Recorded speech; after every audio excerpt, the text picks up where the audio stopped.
My brother raised his glass, smirked across the table, and said loud enough for everyone to hear, "So, you still burning time on that worthless little company of yours?" I didn't blink. I didn't break. I just set my fork down and said, "I sold it." He laughed until I told him the price. $150 million. The room froze. My mother's smile collapsed. And that was the moment I realized the real betrayal wasn't what they said that night, it was everything they'd believed long before. I wasn't born with the confidence to drop a $150 million truth bomb at a Christmas table. For most of my childhood, I was the quiet kid hovering at the edges of every room. Half visible, half forgotten someone my family assumed would always be fine. My brother, Connor, was 5 years older and the son my entire household revolved around. From the beginning, everyone seemed to know he was destined for something great. At least, that's what my mom, Karen, repeated like a prayer. She bragged about him to neighbors, teachers, even cashiers at the grocery store. For his 13th birthday, she rolled a brand new racing bike into our backyard in Denver. The whole neighborhood had gathered like he was being crowned prince of the cul-de-sac. Kids clapped. Adults took pictures. My mom hugged him so tightly she looked afraid someone might steal him. I stood a few feet back in an oversized thrift store t-shirt, holding a chipped cup of orange soda. No one asked if I wanted to be in the photos. I might as well have been the kid who wandered in from next door. That's how it always went. For Connor's birthday's balloons, themed cakes, music blasting, entire weekends planned around him. For mine, a generic cake from Costco, and my mom half apologizing because she was too busy. When Connor graduated middle school, he got a surprise trip to Disneyland. When I hit the same milestone, I got a card from the drugstore and a wad of bills left on the kitchen counter. No signature, just mom scribbled on the envelope. When Connor reached high school, my mom fought like a lion to get him into a prestigious private academy. She filled out forms, begged principals, pulled strings I didn't know we had. He walked in on the first day, wearing crisp uniforms and name-brand sneakers. Already signed up for advanced math, soccer training, and piano lessons. I went to the local public school, peeling paint, old textbooks, teachers stretched thin. When I asked why, my mom's answer was always the same, delivered with a soft pat on my shoulder. "Connor needs special stimulation. He's brilliant. He has so much potential. You're fine. Aiden, you'll be fine." It sounded encouraging at first, until it didn't, until I understood what it really meant. "We don't have to try for you." My dad was the only quiet presence in our house, a man who worked long banking hours, came home tired, and surrendered every decision to my mom without a fight. There was this unspoken ranking in the family, Connor at the center, my mom orbiting around him, my dad standing off to the side, and me somewhere on the outskirts, as long as I stayed quiet. By the time I reached middle school, I had stopped asking for anything, stopped asking why Connor automatically got the new phone, the laptop, the private tutor, the extra credit class. Stopped walking into the living room with my A-plus papers because my mom was always talking to one of Connor's teachers or driving him to practice. If I needed a book for school, she sighed. If Connor needed something, she grabbed her keys. So I adapted. I watched YouTube videos to learn how to cook simple meals so I wouldn't have to ask for takeout money. I picked up a dishwashing shift at a small cafe near home. Saved every tip in a jar hidden in my closet. That jar eventually became my first used laptop, slow, scratched, but mine. Every small slight, every overlooked moment, I stored somewhere deep, not as wounds to cry over, but as evidence. Evidence that I needed to build a life that didn't rely on them seeing me. At the dinner table, the conversation always circled around Connor, his soccer games, his SAT scores, his college prospects. I was physically present, but emotionally, I was the extra chair. Somewhere in those years, something in me hardened quietly. Slowly, I stopped chasing my mom's attention, stopped waiting for recognition, stopped trying to be the son she'd never see. Instead, I started planning a future in which I wouldn't need their approval to breathe. There was only one person who truly saw me in those early years: my grandmother, Margaret. She wasn't rich or loud or endlessly impressed by Connor. She noticed when I looked tired. She asked about my projects, my classes, my interests. She bought me my first programming book from a garage sale and said, "You're sharp, Aiden. Don't let anyone convince you otherwise." Her belief in me wasn't loud, but it was steady. And sometimes a steady voice matters more than 1,000 cheers. But even she couldn't shield me from the family dynamic. By high school, Connor's achievements were practically a family brand. My mom made sure every relative knew his GPA, his trophies, his recommendations from teachers. Me, she didn't even know my class schedule.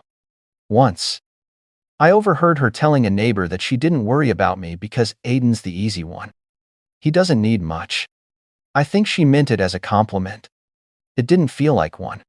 When I finally got accepted into the University of Colorado on a partial scholarship, my mom smiled, hugged me briefly at the curb, and hurried off because she was running late. When Connor got into Harvard, she threw a full-blown party with champagne and catered food. She flew cross-country with him to decorate his dorm. My move-in day was 2 suitcases, a second-hand comforter, and a tiny apartment with paper-thin walls. I didn't hate it. In fact, it felt freeing in a strange way. Nobody there knew I was the invisible kid. Nobody expected me to stay small. I worked 2 jobs to survive: barista in the morning, library assistant at night. During the scraps of free time between shifts, I taught myself to code. I sketched ideas for little apps in a beat-up notebook, convinced that if I just kept learning, something would eventually spark. That spark arrived in the simplest way possible: people complaining. My friends were exhausted, burned out, forgetting to eat, forgetting to drink water, skipping sleep, running themselves into the ground. What if something just told me what to do? One roommate groaned. What if it reminded me to take care of myself? That sentence became the seed of HealthTrack, the app that would eventually flip my family's entire hierarchy on its head. But back then, in that cramped apartment with mismatched furniture, it was just another idea scribbled in a notebook. Another thing I built alone at 2 a.m. Another quiet attempt to create something, anything, that came from me. And none of us, least of all my family, had any idea how far it would go or what it would cost us once the truth came out. By the time HealthTrack started gaining its first 1,000 users, the pressure from my family had already begun creeping back into my life like a draft from a window I couldn't close. It didn't matter that I was living on my own in Boulder, working 2 jobs, and building a product from scratch. To them, I was still the kid who didn't need much, the one who'd figure things out without help. Meanwhile, Connor's world was starting to wobble, and my mom clung to him even tighter. His freshman year at Harvard had been rougher than he let on. He'd call home complaining about the workload, competition, how the professors clearly had favorites. By spring, he was barely passing. When he wanted to come home for the summer, my mom treated it like a medical emergency. She flew out, helped him pack, and told relatives he just needed a mental reset before conquering the world again.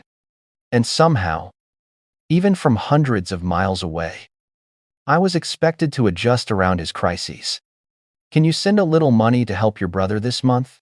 You know how stressful Harvard is? He's trying so hard. Aiden. Never mind that I was eating instant ramen 4 nights a week. Never mind that I was close to overdrawing my account twice a month. Never mind that Connor had almost $10.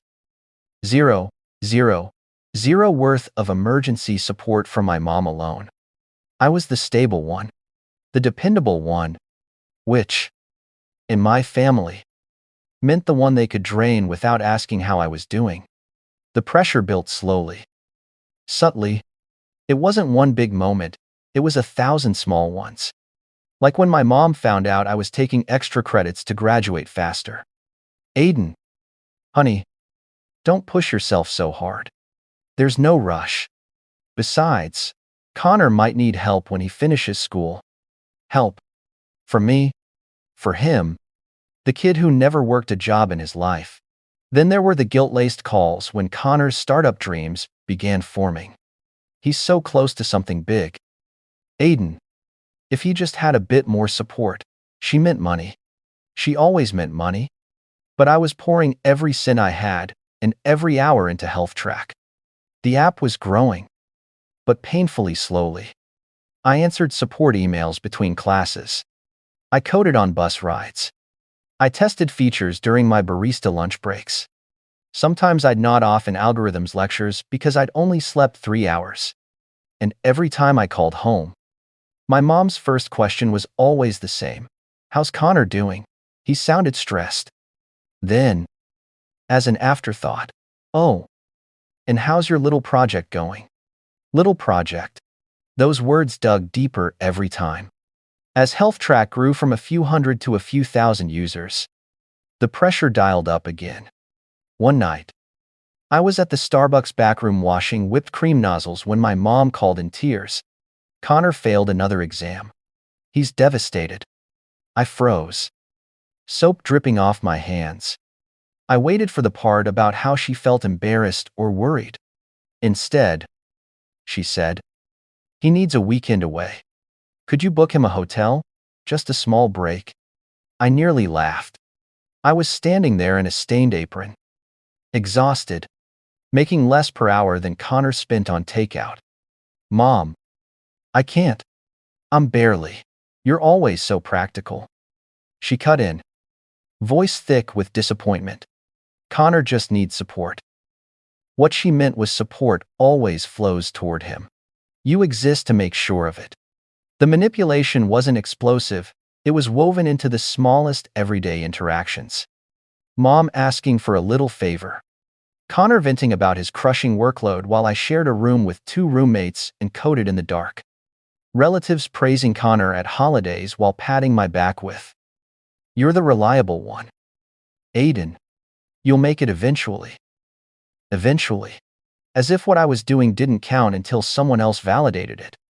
When Health Track hit 10,000 users, a milestone that made me want to scream with joy, I called home hoping maybe, just maybe, someone would acknowledge it. My mom answered distractedly, "That's nice.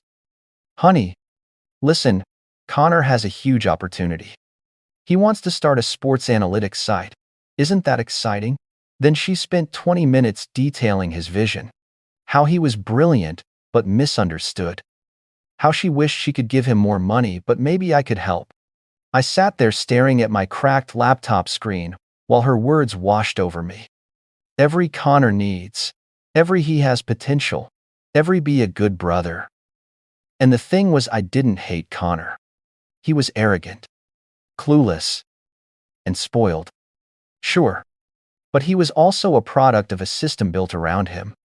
A system that required someone else to be the afterthought. And I had been elected for that role since birth. As Health Track grew, so did my responsibilities, and so did the family's demands. Worse, the pressure morphed from emotional to moral. "You're good at computers," my mom said one night. "Could you help secure a small loan? For Connor's startup, just co-sign. He needs someone reliable on the paperwork."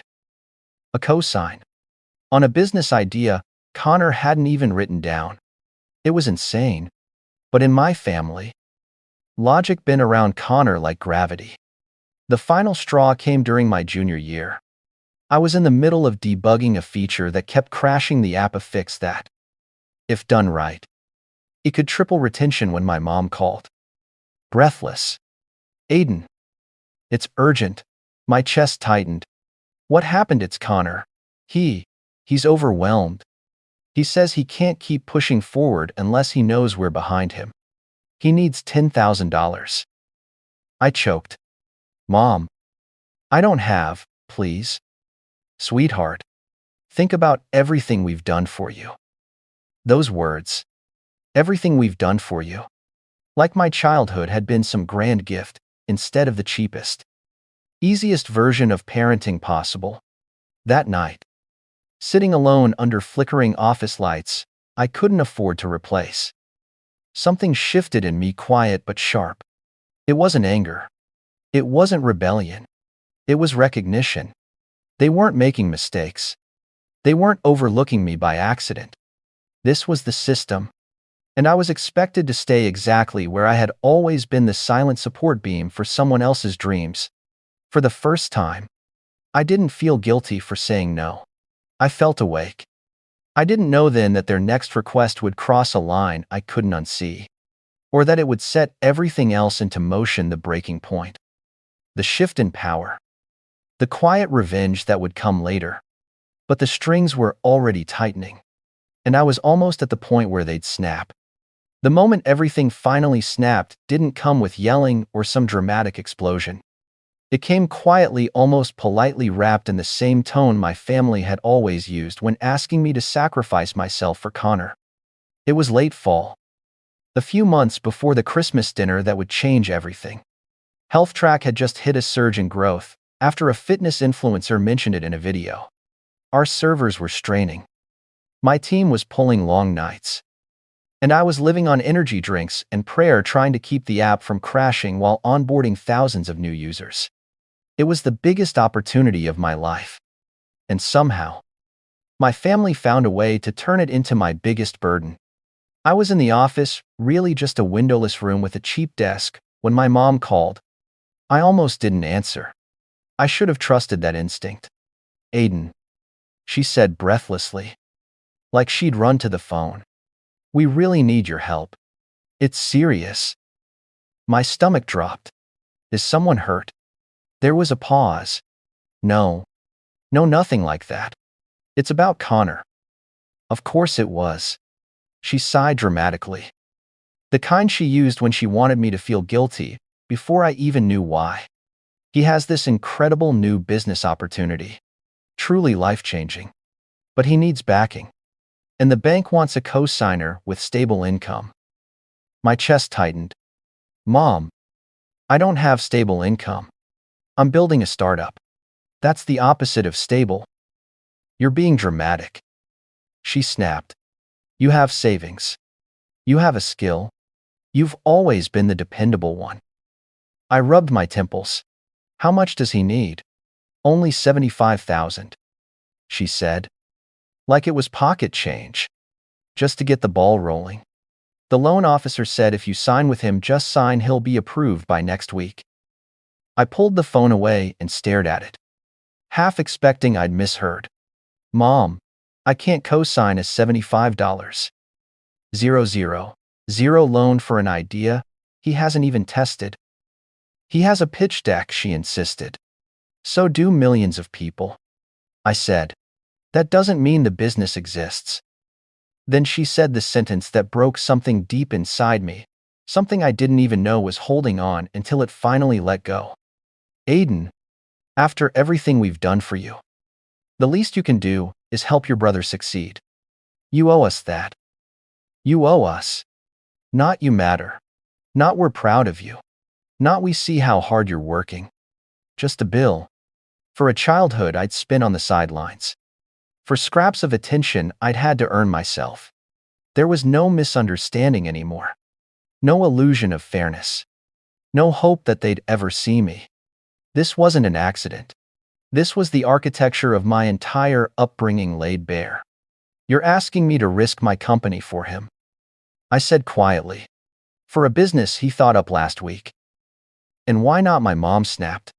Do you really need all those savings? Connor needs this chance. He can be a star if people would just support him.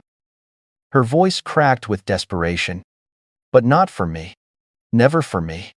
My grandmother, Margaret, The only one who'd ever truly believed in me once told me, "Pay attention to what people expect from you.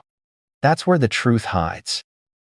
And right then, hearing my mother practically begging me to sacrifice everything I'd built so Connor could take another shot in the dark, I finally saw the truth with perfect clarity. My family didn't just overlook me. They depended on me to stay small, to stay useful, to stay the quiet son who cleaned up after the chosen one. I waited for the familiar guilt to rise. It didn't. All I felt was clarity. Cold, sharp, freeing clarity. "No," I said. It was the first time in my life I said it without apology. A beat of stunned silence. Then my mom's voice shrill with disbelief. "No, you can't say no. You're his brother." "I'm also a person," I said, "and I'm done being your backup plan." "You're making a mistake," she hissed. "Connor will remember this." "Good," I whispered. "So will I." I hung up. My hand didn't shake. My heart didn't race. The break didn't feel violent. It felt exact, like snapping the last thread of a rope that had been tight around my ribs since childhood. From that moment, everything that followed the power shift, the quiet revenge, the Christmas dinner, it all became inevitable. Because once you see the truth, you can't unsee it. After that phone call, something in my world tilted, not loudly, not dramatically, but with the quiet, precise click of a lock finally turning the other way. For the first time in my life, I wasn't waiting for my family's validation or approval. I wasn't even angry anymore. I was clear, sharp, unburdened, and clarity has a way of changing everything. The shift didn't happen overnight. It happened in the smallest, subtlest choices. In the way I stopped answering calls immediately. In the way I started listening to my instincts instead of the guilt wired into me since childhood. And most of all, in the way I began setting boundaries silently. Without apology. Without explanation. A week after the breaking point, I met with my attorney, Brandon Hale, to review some routine financial paperwork. He was a quiet guy, mid-40s, with a sharp mind and an even sharper sense of fairness. The kind of lawyer who didn't say much unless it mattered. We were going over the company's expansion numbers when he frowned slightly. "Do you realize," he asked, tapping on a page, "that the company's intellectual property is registered solely under your name?" I blinked. "Yeah, I filed everything myself." He turned another page. "And do you also realize you're listed as the sole proprietor of the trademark, patents, operating accounts, and every asset tied to Health Track?" I stared at him, confused. "Yes." He leaned back, studying my expression. "Aiden, most founders split ownership or have some kind of familial obligations. Debt guarantees. Co-sign something. You have none of that. No shared liabilities. No external claims. No co-ownership. You've built all of this alone." I swallowed.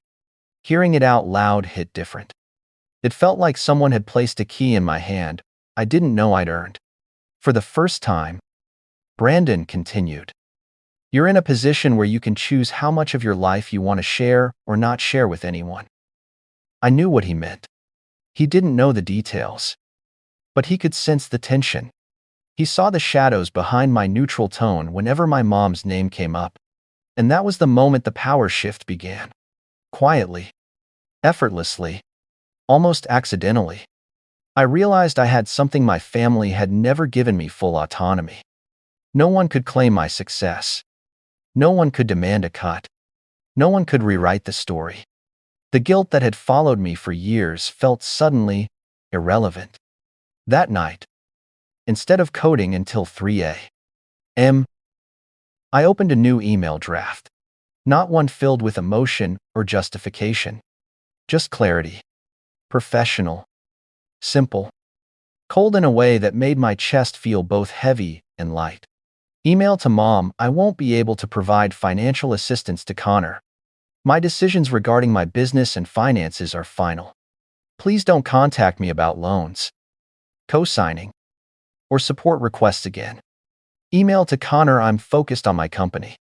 I won't be investing in your business ideas or providing funding of any kind. Please direct any future financial questions to Mom, not me. No anger. No explanations. Just boundaries. I hovered over the send button for a full minute. Not because I doubted myself, but because I wanted to acknowledge the moment. This wasn't revenge. Not yet. This was liberation. I hit send. The next morning, I woke up lighter than I had in years. No avalanche of guilt. No second guessing. Just stillness. Quiet. Powerful stillness. And then something unexpected happened. My grandmother, Margaret, called. Her voice was softer than usual, but steady. Your mother's upset, she said, but I'm proud of you. I closed my eyes. You heard. I heard enough, she said. You've carried too much for too long. Saying no doesn't make you cruel, Aiden. It makes you grown. Her support was like a warm hand on my back, not pushing, not pulling, just reminding me I wasn't alone. She told me she loved me, that she always had, that she'd always known I'd build something remarkable because I didn't expect anything from anyone. Her voice grounded me, anchored me in a way my family never had. After that call, everything fell into place. The shift inside me grew roots. I hired 2 more engineers. I signed our largest partnership yet. I spent weekends walking by the water, thinking not about escape or survival, but about possibility. For once, the future didn't feel like a weight. It felt wide open. Meanwhile, my phone buzzed with increasingly frantic messages from my mother. Guilt, accusations, bargaining, cold silence. Then more guilt. I didn't respond. Not because I was punishing them, but because I had spent years responding too quickly. Years being available the moment they snapped their fingers. Years shaping myself around their needs. I wasn't doing that anymore. For every boundary I drew, I felt myself becoming someone new, more deliberate, more confident, more whole. I wasn't the overlooked kid in the corner anymore. I wasn't the dependable one who didn't need much. I wasn't the backup son built to hold Connor's weight. I was the founder of a company people were starting to notice. I was the owner of my time, my money, my name, my future. And for the first time in my life, I knew it. The revenge hadn't even begun yet, but the groundwork had. Not through yelling, or anger, or confrontation, but through silence, through withdrawal, through reclaiming the power I hadn't realized I'd been giving away my entire life. And by the time Christmas arrived, I was no longer walking into my mother's house as the invisible son. I was walking in as someone she couldn't ignore, couldn't dismiss, and definitely couldn't control. The real storm hadn't hit them yet, but it was coming, quietly, beautifully, inevitably. The confrontation didn't happen in my mother's living room or at the dinner table. It happened somewhere far more public, far more humiliating for them, not for me. It was 2 weeks after that Christmas dinner. The fallout had been ugly, frantic texts, guilt trips, sideways threats, and finally the letter from their lawyer demanding $3 million in reimbursement for the costs of raising me. My attorney, Brandon Hale, had handled it clinically, dismantling every line of their claim in language sharp enough to cut steel.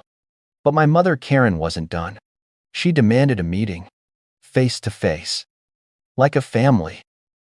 I chose the location, a neutral place, public, bright, impossible for theatrics, a downtown hotel lounge in Seattle, full of business travelers, tapping at laptops and sipping overpriced lattes. Just noisy enough to drown out shouting. Just polished enough to remind my family They couldn't twist the story this time. I arrived early. Not because I was nervous, but because I wanted a moment to breathe. A moment to remember that I wasn't the kid standing outside the circle anymore. I was the one with the leverage, the receipts, the truth. My mother walked in first, wearing the expression she always used when she wanted to look like the martyr in a story no one had asked her to tell. Connor followed a beat later, jaw clenched, hair unwashed, like the world had personally offended him by continuing to spin. They both froze when they saw Brandon seated beside me in a gray suit, a leather folder on the table. My mom blinked rapidly. Aiden, you brought a lawyer. I didn't stand. I didn't smile. I didn't apologize. I told you any further communication would go through legal channels. But we're family, she whispered, voice cracking. This is between us. No, I said calmly. This became legal the moment you tried to send me an invoice for my childhood. Connor scoffed loudly, trying to reclaim the dynamic. You think you're hot shit now? Huh? Sitting there with your little briefcase army. Brandon didn't even look at him. He simply opened the folder with the kind of unbothered precision that immediately shifts power in the room. Let's begin, he said. My mother stiffened. There's nothing to begin. We came to talk. To fix this. But her eyes were already darting toward the documents.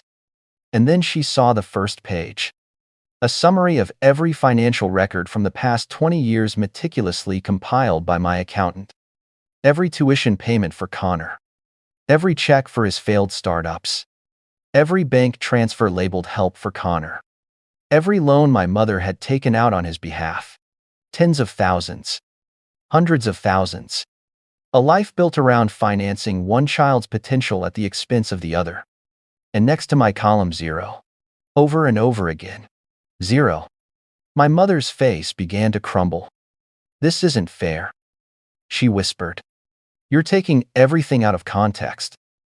No context changes the math, Brandon said. Connor leaned forward, jabbing a finger at the documents. So what? Mom helped me out. Who cares? That doesn't mean you get to walk around like you're better than us. I finally looked at him. Really looked. He wasn't angry because I'd sold a company. He was angry because it meant I'd escaped the role he'd always needed me to stay in the quiet. Inferior brother, whose success never threatened his spotlight. This isn't about being better, I said. It's about boundaries. Something this family has never understood. Oh, please, he snapped. You think you built all that on your own? You're acting like you came from nothing. You had a roof? You had food. You had support. No, I said quietly. I had survival. You had support? His face flushed. You're twisted. You're rewriting history. Brandon closed the folder. History is documented in these financial records, not imagined. My mother grabbed for my hand across the table. Aiden, sweetheart, we just want to fix things. We shouldn't fight. We should help each other. A waitress passed behind her with a tray of cappuccinos. I watched the foam swirl before answering. You want help? I said. But not for me. Her mouth opened, closed, opened again. You're our son, she said desperately. We want what's best for you. No, I said. You want what's best for Connor. Connor rolled his eyes. But I kept going. You've spent your entire life investing in him financially, emotionally, socially, while assuming I'd never need anything. While assuming I'd stay small, stay quiet. You built a system where he always took and I always compensated. My mother's lip trembled. That's not true. It's documented, Brandon repeated calmly. Connor slammed his fist against the table, rattling the silverware. A few people turned to look. Stop acting like a victim. Aiden, you're rich now. You have everything you want. So why are you being such an ass? I stepped into the silence that followed. Not loud, not angry, just final. Because having money doesn't erase what happened. I said, it just exposes it. He opened his mouth again, but this time I spoke first. I'm done fixing your messes. Done being the spare son. Done being the fallback plan. Done carrying the emotional debt of this family. My mother's eyes filled with tears. Aiden, please. You wanted a meeting. I said, this is it. Brandon slid one final document across the table. It wasn't a lawsuit. It wasn't a threat. It wasn't even revenge. It was a no-contact agreement, written in the gentlest legal language possible. My mother covered her mouth. Connor stared like I'd spoken in another language. I stood. They didn't. You can choose to sign it or not. I said, either way. I'm done. My mother reached toward me, fingers trembling. Aiden, you can't just walk away. But the thing was I already had. I pushed my chair in, nodded to Brandon, and stepped out of the lounge, past the polished marble floors, past the warm lights, out into the cold Seattle air that felt cleaner than any breath I'd taken in years. Behind me, through the glass, I saw my mother crumble into her chair, Connor pacing in fury, Brandon collecting the documents with quiet efficiency. I didn't watch for long. I didn't need to. Because the truth, the sharp, liberating truth was simple. I wasn't leaving as the forgotten son. I wasn't leaving as the dependable one. I wasn't leaving as the kid desperate to be seen. I was leaving as a man with boundaries, clarity, and power they could no longer touch. And I didn't look back. The aftermath of that day didn't crash down instantly. It unfolded slowly, like watching a building collapse floor by floor, until nothing remained but dust and the echo of what used to be. My mother didn't sign the no-contact agreement immediately. She tried bargaining first long texts, voicemails with shaking breaths, the occasional angry burst about family sticking together. But eventually, reality set in. Her lifeline, her emotional anchor, her financial safety net. Her dependable child was gone, and she was left with the son she had built her entire identity around. Connor unraveled fast, losing control of the narrative, losing the financial backup he'd always counted on, losing the illusion that he was the star. It hit him harder than any failure at Harvard ever had. He bounced between short-term jobs, none lasting more than a few months. The video from his meltdown at Best Buy resurfaced. A local blog connected his rants to the article about me. And suddenly, he wasn't the promising young entrepreneur, he was the cautionary tale. Bills piled up. Debt snowballed. My mother refinanced her apartment to help him again. But the hole was too deep, and her health too fragile. Within a year, they were living in a cramped rental across the city. No more fancy bikes. No more private school dreams. No more rescuing Connor from consequences. Meanwhile, I found myself adjusting to silence, not the lonely silence I grew up with, but the peaceful kind that comes after a storm finally spins itself. I focused on expanding the new company I'd founded, one centered on mental health tools built to help people understand patterns, boundaries, and emotional triggers. We partnered with nonprofits offering therapy to underserved communities. I funded programs in schools that taught resilience and communication. And somewhere along the way, life softened in places I didn't expect. One afternoon, I received a message from a younger cousin, a quiet kid I'd barely spoken to over the years. She said my story helped her understand she wasn't crazy for feeling invisible in her own home. She asked if she could talk to me about college, careers, money, anything. We scheduled a call that night, then another, and another. Soon, other people started reaching out, friends, colleagues, old classmates, not because of the money, but because of the story, because they'd been the overlooked child, the middle kid mediator, the one expected to be fine. Helping them didn't feel like responsibility. It felt like purpose, a way to turn a painful childhood into something that broke the cycle instead of repeating it. I donated anonymously to therapy funds. I mentored young developers who reminded me of myself at 19, tired, determined, hopeful, and quietly, without telling a soul. I covered the cost of my grandmother Margaret's medical treatments. She'd never asked for anything.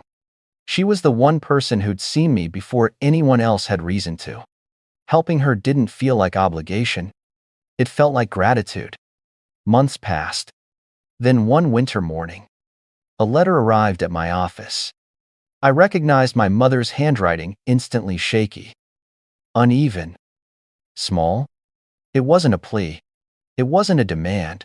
It wasn't an apology wrapped in excuses. It was simple, raw, human. She wrote that she was sorry, that she had spent so long investing in the child who needed the most from her that she'd failed to see the one who needed the least but deserved just as much. She wrote that she didn't expect forgiveness, but hoped I had found peace she had never managed to give. I didn't cry. I didn't tear the letter up. I didn't run back into her life. I just folded it carefully and placed it in a drawer. Forgiveness had already happened quietly. Somewhere along the way, not for her, but for myself.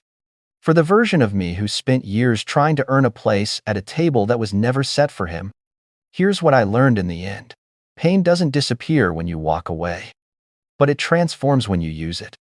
When you turn it into guidance, into compassion, into boundaries strong enough to protect the person you're becoming. And if someone out there, another overlooked kid, another quiet son or daughter, is still waiting for their family to finally see them, maybe my story can be the push they need to stop waiting and start building a life where they see themselves first. Because sometimes the most powerful revenge isn't proving them wrong. It's becoming someone who no longer needs them to be right. If this story resonated with you, share your thoughts below. I'd love to hear where you're listening from and whether you've experienced something similar. And if you know someone who needs strength today, send this their way. This content is created by the Kitchen Tables team for entertainment purposes only. It's fictional and not intended as advice or encouragement to imitate any actions described.